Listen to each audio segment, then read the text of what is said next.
ఉద్యోగాల్లో ఎంత 8,000 మంది ట్రైనింగ్ ఇస్తారు మీరు? నాకు అర్థం కాదు. పాపం కదా. ఆ జాగ్రఫీ సోషల్ చదివితే ఇప్పుడు టెక్నాలజీ కానీ పనికొస్తారా?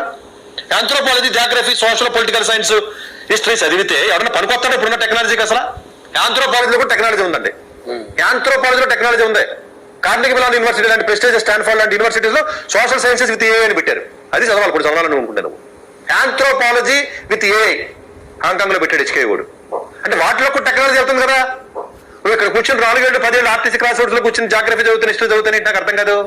పిల్లలు మోసం చేసేస్తున్నారు. విజయవాడలో భయంకరంగా మోసం చేసేస్తున్నారు, హైదరాబాద్ లోను. అంటే పిల్లలు, తల్లిదండ్రులు దయచేసి మీరు అప్డేట్ అవ్వాలి.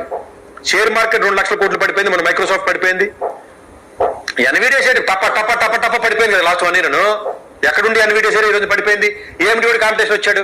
టెస్లా కాదు తిరుగులేదు ఎలన్ మస్క్ గడికి. బీవేడి గారు వస్తే ఏమైంది? బీవేడి గారు వస్తే మొత్తం పడిపోలేదు మార్కెట్. అవును. సో మార్కెట్ అంతా వాలటైల్. స్టూడెంట్స్, పిల్లలు, స్టూడెంట్స్ సంబంధించిన ఎడ్యుకేషన్ సంబంధించిన అనలిస్ట్ కాబట్టి నేను ఆ పర్స్పెక్టివ్ నేను కంక్లూడ్ చేస్తున్నా. అవును. నేను వేరే డిఫరెంట్ టైప్ ఆఫ్ ఏదో పొలిటికల్ అనలిస్ట్ కాదు కదా. నా ఉద్దేశం పిల్లలందరూ జరిగి పిల్లలు మాత్రం అలర్ట్ గా ఉండండి, తల్లిదండ్రులు అలర్ట్ గా ఉంటూ అప్డేట్ అవుతున్న టెక్నాలజీస్ మీద ఒక కన్ను వేయండి. మీ పిల్లలకు మీరు ఏదో నేర్పించాలనుకున్నట్లయితే మ్యాథ్స్, సైన్సెస్ మీద బాగా డెప్త్ నేర్పించండి.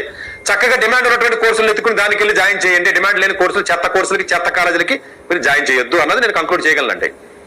సో మీరు చాలా మంది చూస్తున్నారు కదా. అవును. సో ఇప్పుడున్న టెక్నాలజీని దృష్టిలో పెట్టుకుని మనం ముందుకు వెళ్ళాలండి యాక్చువల్గా పిల్లలందరికీ కూడా. సో ఇప్పుడైతే ఐటీ జాబ్లు అంటే అంత ముందులాగా జాబ్ తెచ్చుకోవడం ఈజీ కాదు సార్ భవిష్యత్తు, అంతేనా? లేదండి, ఎందుకంటే డెప్త్ ఉండాలండి. ఏమంటే డెప్త్ వేరు, విడ్త్ వేరు. విడ్త్ అంటే పై నేర్చుకోవడం. ఒక 10 సంవత్సరాలు 15 సంవత్సరాలు మనం వెనక్కి వెళ్తే సార్, బీటెక్ అయిపోయి మినిమం కొంచెం ఇంగ్లీష్ మాట్లాడగలిగితే అట్లీస్ట్ అప్లికేషన్, డాక్యుమెంట్ అర్థం చేసుకోగలిగిన ప్రతి ఒక్కరికి జాబ్లు ఇస్తారు. అప్పుడు యాప్టిట్యూడ్, కమ్యూనికేషన్ స్కిల్స్ పెట్టే కదండి టీసీఎస్ ఇప్పుడు కూడా కాగ్నిజెంట్ జాబ్లు ఇచ్చేది. దానికి కోడింగ్ అక్కర్లేదు కదా, ఇనిషియల్ రోలే కదా, నిందా రోల్స్ ఇవన్నీ. అవును. యాక్చువల్గా ఇప్పుడు అంత డెప్త్ ఉండాలండి. అందుకనే రీసెర్చ్ ఇన్వాల్వ్మెంట్ బాగా పెరిగింది. R&Dలో ఎక్కువగా ఎవరైతే పిల్లలు ఇన్వాల్వ్ అవుతారో వాళ్ళకి జనరల్ గా కొంచెం ఎక్కువగా ఫ్యూచర్ ఉండే అవకాశం ఉంది. బేసిక్ సైన్సెస్ కూడా, ఫండమెంటల్ సైన్సెస్ కూడా బాగా డిమాండ్ పెరుగుతుంది. ఇప్పుడు వచ్చిన ఈ టూల్స్ కానీ, టెక్నాలజీస్ కానీ డెఫినెట్ గా బేసిక్ సైన్సెస్, ఫిజిక్స్ కానీ, లేకపోతే కెమిస్ట్రీ కానివ్వండి, లేకపోతే ఏవైతే డేటా సైన్స్ కానివ్వండి, లేకపోతే మ్యాథమెటిక్స్ కానీ, వీటికి ఎక్కువగా డెఫినెట్ గా ఫండమెంటల్ గా బాగా నేర్చుకున్నట్లయితే డెఫినెట్ గా ఇప్పుడు వచ్చి టెక్నాలజీస్ ని పట్టుకోవడానికి అవకాశం ఉంటుంది. ఫ్యూచర్ లో మరిన్ని షాకింగ్ న్యూస్, మరిన్ని టెక్నాలజీస్ ని చూస్తాము. 2026 కంటే 27 ఇంకా అధ్వానంగా ఉంటుంది. మీకు నచ్చకపోవచ్చు, సతీష్ గారు చెప్తారు అనిపించవచ్చు, ఇగో హట్ అవ్వచ్చు, నన్ను తిట్టుకోవచ్చు, కానీ జరగబోయేది మాత్రం ఇదే విషయాన్ని 2024లో మన ఇద్దరు ఆడుకున్న 8 వీడియోలో చెప్పాను, 2023లో చెప్పాను, 24లో చెప్పాను, 25 వర్షంగా ఉంటుందని చెప్పాను, 26 ఇంకా వర్షంగా ఉంటుందని జనవరిలోనే చెప్తున్నా, ఫిబ్రవరిలో చెప్తున్నా, 27 కూడా ఇంకా వర్షంగానే ఉంటుంది. దానికి సిద్ధంగా ఉండాలి అని మాత్రమే నేను చెప్పగలను.